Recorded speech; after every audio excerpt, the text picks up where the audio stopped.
Hello students and welcome to online tutor. Online tutor में आपका स्वागत है और यदि आप मेरे चैनल में पहली बार आए हैं तो इसे सब्सक्राइब करना ना भूलें। अभी हम लोग एक्सरसाइज 3.1 के क्वेश्चन नंबर 1 का सेकंड पार्ट कर रहे हैं। तो सेकंड पार्ट में इन्होंने बोला है 5 pencils and 7 pens together cost 50 rupees, where as 7 pencils and 5 pens together cost ₹46। Find the cost of 1 pencil and that of 1 pen.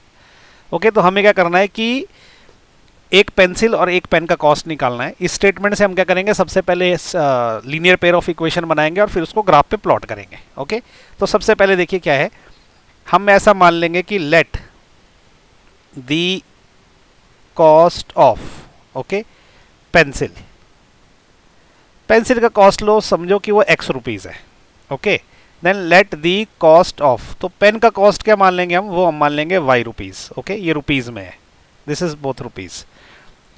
तो अभी हमने ये मान लिया कि भी पेंसिल का कॉस्ट इतना है, पेन का कॉस्ट इतना है। तो इन्होंने देखो पहली स्टेटमेंट में क्या बोला है कि 5 पेंसिल मतलब 5x प्लस 7 पेन मतलब 7y, क्योंकि y जो है वो पेन है और x जो वो पेंसिल है। ये दोनों कितना कॉस्ट करते हैं, 50 कॉस्ट करते हैं। तो ये इक्वेशन 1 बन गई।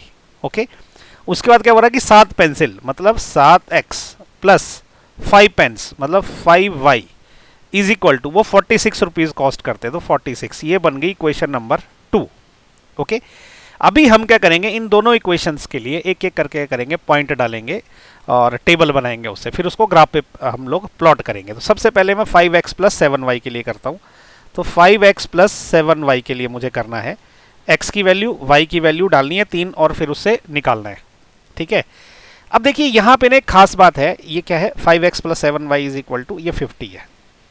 अब यहाँ पे क्या है ना, इसमें थोड़ा वैल्यूज लेना बड़ा डिफिकल्ट है। तो आपने बहुत सारे इस पे वीडियोस देखे होंगे, तो कोई बोलता है कि यार ऐसी वैल्यू ले लो कि होल वैल्यू बने ताकि पॉइंट्स में ना आए, लेकिन एग्जाम में ना बड़ा डिफिकल्ट हो जाता है। आप कहाँ से याद रखोगे कितनी वैल्यू निकालनी है। तो मैं आपको एक सिंपल सा तरीका बताता हूँ जो मुझे लगता है कि ठीक है, ये रफ काम के लिए मैं जगह छोड़ देता हूँ ये वाली।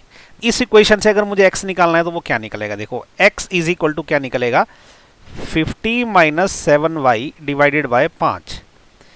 ऐसा मैंने क्यों किया, क्योंकि जब 5 से डिवाइड करना ना बड़ा इजी पड़ता है। तो अब मैं y की अलग अलग वैल्यू निकालूंगा, x की ऑटोमेटिकली निकल जाएगी और बटे में रहेगा 5, तो इजी पड़ेगा।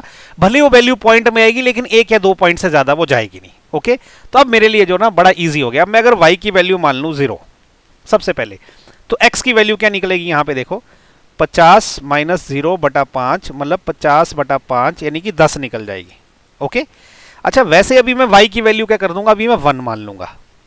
तो यहां से x की वैल्यू क्या निकलेगी, x निकलेगा 5 माइनस 7। ओके, क्योंकि जब ये 7y ओके बटा 5, ये क्या हो जाएगा, देखो 50 माइनस 7 कितना होता है, 43 अपॉन 5। 43 बटा 5 निकालना बहुत ईजी है। ये क्या हो जाएगा आपका 8 पंजे 40, 3 बच गया।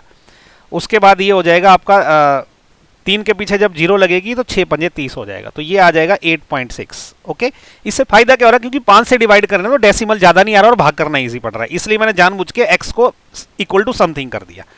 अब मैं y की वैल्यू 2 रख देता हूं, यहां से क्या x क्या निकल जाएगा, देखो x मेरा यहां से निकलने वाला है इस इक्वेशन में 50 माइनस 7 दूने होता है 14 बटा 5। ये कितना हो गया, देखो 50 में से जब 14 जाएगा तो कितना रहता है, 36 बटा 5। 36 बटा 5 निकालना बहुत आसान है, वो कितना निकल जाएगा, देखो 7 पंजे 35, 2 पंजे 10, तो ये निकल जाएगा 7.2। ओके, तो ये निकल गया पहली इक्वेशन का टेबल। ओके, ये बन गया टेबल हमारा। अब इसी प्रकार से दूसरी इक्वेशन का टेबल कैसे निकलेगा वो मैं यहां लिख देता हूं, यहां पे लिख देता हूं x y। ओके, ये सेकेंड इक्वेशन का। तो यहां से देखो क्या है ना, यहां से मैं y इक्वल टू समथिंग लिखूंगा। उसका कारण क्या है कि जब y इक्वल टू समथिंग करूंगा तो बटे में 5 चला जाएगा, मेरे लिए इजी पड़ेगा ये। तो 46 माइनस 7x बटा 5 हो जाएगा, ये इक्वेशन नंबर 2 से। तो अब मैं यहाँ से x की अलग अलग वैल्यू मानूंगा, उससे y की वैल्यूज निकल जाएगी। तो सबसे पहले x की वैल्यू अगर मैं 0 मान लूँ, ओके, तो y की वैल्यू यहाँ से क्या निकलेगी, ये सेकेंड इक्वेशन के लिए कर रहे हैं हम, तो ये हो जाएगी 46 अपॉन 5। 46 अपॉन 5 क्या होता है, ये हो जाएगा आपका 9 पंजे 45। ओके, पॉइंट 1 बच गया तो 2 पंजे 10, तो ये 9.2 आ गया। ओके, अभी मैं x की वैल्यू 1 मान लेता हूं, तो यहां से y क्या निकल जाएगा, y will be equal to 1 हो गया, मतलब 46 माइनस 7 बटा 5। 46 माइनस 7 कितना हो जाएगा आपका, ये हो जाएगा 39 अपॉन 5। तो ये कितना आ जाएगा, देखो ये हो जाएगा 7 पंजे 35 और 4 बच गया, 4 का 0 लगा दो, 8 पंजे 40। आप करके देखिए, बहुत ईजी रहेगा। तो ये 7.8 आ गया। ओके, अभी मैं x की वैल्यू 2 मान लेता हूं, तो यहां से y की वैल्यू क्या आ जाएगी, यहां से देखोगे आप 46 माइनस 14/5। ओके, यहां जैसे कर लेता हूं मैं, 46 माइनस 14 कितना होता है आपका, ये हो जाता है 32।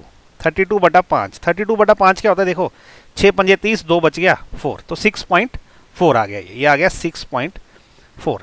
तो ये हमारे पास दूसरा टेबल आ गया, टेबल नंबर 2। ओके, तो ये इस इक्वेशन का है और ये वाला इस इक्वेशन का है। ओके, अब इन दोनों टेबल्स को लेके हम लोग क्या करेंगे, प्लॉट करेंगे। देखो, मैं आपको फिर से बता दूं कि बहुत सारे यूट्यूबर्स ने क्या किया, उन्होंने ये किया कि इस तरह से वैल्यू सिलेक्ट करने के लिए बोला x और y की, ताकि ये पॉइंट्स ना आए। लेकिन क्या नहीं, बड़ा डिफिकल्ट पड़ जाता, आप कितना दिमाग लगाओगे एग्जाम में। तो बस इतना सा ही देख लीजिए कि बटे में 5 जिसके आता है ना वो ले, जैसे यहाँ पे x इक्वल टू करूँ तो बटे में 5 आता है, फिर क्या y की वैल्यू मानते रहो, क्योंकि 2 डेसिमल से ज़्यादा नहीं जाएगी।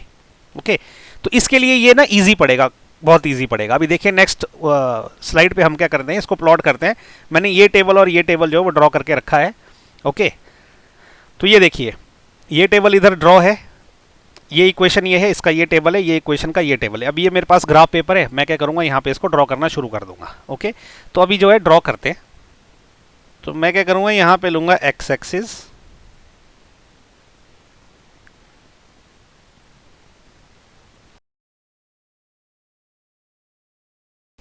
और ये ले रहा हूँ वाई एक्सिस। तो अभी मैंने एक्स एक्सिस और वाई एक्सिस ले ली है। ओके, ये है मेरा एक्स एक्सिस और ये वाली है वाई एक्सिस। ओके, ये है ओरिजिन 0 0। ओके, तो देखिए ये अभी मुझे क्या करना है, इस तरह से वैल्यू लेनी कि x की जो है ना इस एक्सिस पे मैक्सिमम और मिनिमम सारी वैल्यू कवर हो जानी चाहिए। तो x की मिनिमम वैल्यू कितनी है, यहाँ पे 0 है, और मैक्सिमम वैल्यू कितनी है, यहाँ पे 10 है। तो ये मिनिमम 10 तक मुझे ये ग्राफ मुझे बनाना है, ये एक्सिस पे होना चाहिए। तो ठीक है, तो इसको मैं बोल देता हूँ, ये है 1, this is 2, this is 3, this is 4, 5, 6, 7, 8, 9, ये देखो 10 पूरा कवर हो गया। 11 चाहे तो मैं एक और लिख सकता हूँ। ओके, वैसे ही ये वर्टिकल में क्या करना है, वाई एक्सिस डालनी है। तो वाई की मैक्सिमम मिनिमम सारी वैल्यू कवर होनी चाहिए। देखो वाई की मिनिमम वैल्यू 0 है और मैक्सिमम वैल्यू 9.2, तो मतलब मुझे ये भी मिनिमम 10 तक ये वाला ग्राफ चाहिए, वर्टिकल वाला। तो ये हो जाएगा आपका, ये 1 है, 2, 3, 4, 5, 6, 7, 8, 9, 10 और एक 11 भी खींच लेते हैं। अब हम करेंगे प्लॉट सबसे पहले ये ऊपर वाली इक्वेशन। ओके, ऊपर वाली इक्वेशन में क्या है, जब y की वैल्यू 0 तो x की वैल्यू 10 है, तो y की वैल्यू 0 क्या है, इस एक्सिस पे होती है। ओके, तो पहला पॉइंट ये वाला रहेगा 10 के ऊपर, क्योंकि इस लाइन पे सारी y की वैल्यू 0 होती है और x की वैल्यू जो है 10। ये आ गया हमारा फर्स्ट पॉइंट। ओके, ये वाला। दूसरा पॉइंट क्या है, जब y की वैल्यू 1 है तो x की वैल्यू 8.6 है। देखो y की वैल्यू 1 कहाँ है, ये वाली y की वैल्यू 1 है, इसके सामने मुझे कितना 8.6 चाहिए। तो देखो ये 8 है और 0.6 क्या रहेगा, ये 0.5 है, इससे जस्ट एक आगे। ओके, तो 1 के सामने 8 के ऊपर और 8 के 0.5 यहाँ हो गया, इससे जस्ट एक आगे ये वाला एक पॉइंट लग गया। ओके, डिजिटल स्केल पे थोड़ा सा इधर उधर हो जाता है, लेकिन एक्चुअल ग्राफ में आप बहुत आराम से जो है इसको 8.6 जो है ड्रॉ कर सकते हो। ओके, अब जब y की वैल्यू 2 है तो x की वैल्यू 7.2 है, तो ये 2 हो गया 2 के सामने, और यहाँ पे 7 है तो 7.2 के ऊपर हमने वैल्यू बनानी है। तो ये 2 यहाँ पे 7 हो गया, यहाँ पे 7.5 है, तो 2 लाइनें लेके 1 और 2, तो ये हो गया हमारा 7.2 का पॉइंट, ये वाला। ये 2 पॉइंट हो गए और ये तीसरा भी हो गया। ओके, तो ये एक लाइन बन गई। अभी मैं क्या करता हूँ, इन तीनों पॉइंट्स को आपस में ज्वाइन कर लेता हूँ।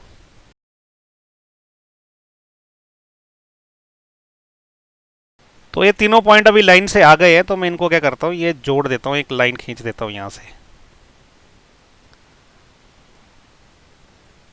तो ये बन गई हमारी पहली लाइन। अभी दूसरी लाइन भी बनाते हैं। तो देखो दूसरी लाइन भी बिल्कुल वैसे ही आएगी। जब x की वैल्यू 0 है तो y की वैल्यू 9.2, तो x 0 होता है इस एक्सिस पे। देखो ये 0 है x की वैल्यू, तो ऊपर तक जो 9.2 पे मुझे एक पॉइंट डालना है। तो 9.2 क्या रहेगा, 9 और उससे जस्ट 0.2 ऊपर। ओके, ये देखो 9 1 2, ये सेकेंड लाइन पे मैंने एक डॉट डाल दिया। ओके, तो ये पहला पॉइंट हो गया। दूसरा पॉइंट क्या है, जब x की वैल्यू 1 है तो y की वैल्यू है 7.8, तो 1 होगी x की वैल्यू यहाँ पे और 7.8 क्या है, यहाँ से आप जाओ 7 और 0.8 बोले तो 0.5 है, फिर 0.6, 0.7, 0.8, तो ये हो गया हमारा सेकेंड पॉइंट। ओके, अभी थर्ड पॉइंट कहाँ पे मिलेगा आपको, जब x की वैल्यू 2 है तो y की वैल्यू है 6.4, तो 2 होगी x की वैल्यू ये, और 6.4 कहाँ रहेगी, यहाँ पे हो गया हमारा 2 के सामने, ये 6 है, ये 6.5 है, तो इससे जस्ट ये पिछला वाला पॉइंट जो है ये दिस इज 6.4। तो मुझे अभी ये 3 पॉइंट लाइन से मिल गए, इनको भी मैं जोड़ देता हूँ आपस में। तो अब ये तीनों पॉइंट जो लाइन में आ गए, तो मैं यहां से एक लाइन खींच देता हूं। ये हमने जो है लाइन खींच दी। अब इसके लीजेंड लिख लेते हैं। अभी ये वाली जो लाइन है हमारी, ये वाली लाइन, ये कौन सी वाली लाइन है, ये है ये वाली line 7x plus 5y, this is 7x plus 5y is equal to 46। और ये जो लाइन है, ये वाली लाइन है हमारी 5x plus 7y is equal to 50। Okay, अभी हमारा आंसर का है जहां पे ये दोनों लाइनें आपस में इंटरसेक्ट कर रही है। देखो ये लाइनें यहां पे इंटरसेक्ट कर रही है इस पॉइंट पे। ओके, तो ये जो पॉइंट है ये हमारा आंसर है। तो इस पॉइंट के सामने अगर आप देखोगे तो ये x की वैल्यू कितनी है, यहां से अगर देखोगे तो x की वैल्यू है 3। इसको चाहे तो मैं स्केल से दौड़ दूं, लेकिन मैं भी ऐसे ही डॉटेड लाइन मार देता हूं क्योंकि स्केल यूज करना डिजिटल थोड़ी सी डिफिकल्ट होती है। तो x की वैल्यू यहाँ पे 3 है और y की वैल्यू देखो कितनी है, 5 है। तो ये जो पॉइंट ऑफ इंटरसेक्शन कितना है, ये 3 और 5 है। ओके, तो ये वाला जो पॉइंट है ना, ये वाला पॉइंट है आपका 3 एंड 5 और यही हमारा सोल्यूशन है। ओके, तो हम क्या लिखेंगे सोल्यूशन में, हम सोल्यूशन में ऐसा लिख सकते हैं कि both line intersects at point ये वाला 3 एंड 5। ओके, सो इसका मतलब क्या है, x की वैल्यू कितनी है, 3 है और y की वैल्यू कितनी है, 5 है। तो x क्या था, x था कॉस्ट ऑफ पेंसिल्स। ओके, तो कॉस्ट ऑफ पेंसिल क्या है, कॉस्ट ऑफ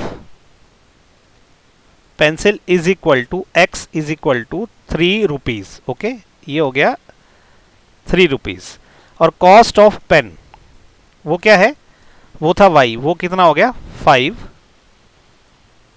रुपीज। ओके, तो ये आ गया हमारा आंसर। ये हमने कैसे निकाला, लीनियर पेयर ऑफ इक्वेशन से और ग्राफिकल मेथड से निकाला। ओके, तो ये मुश्किल नहीं है, ऐसे ही है, आपको बार बार करना है।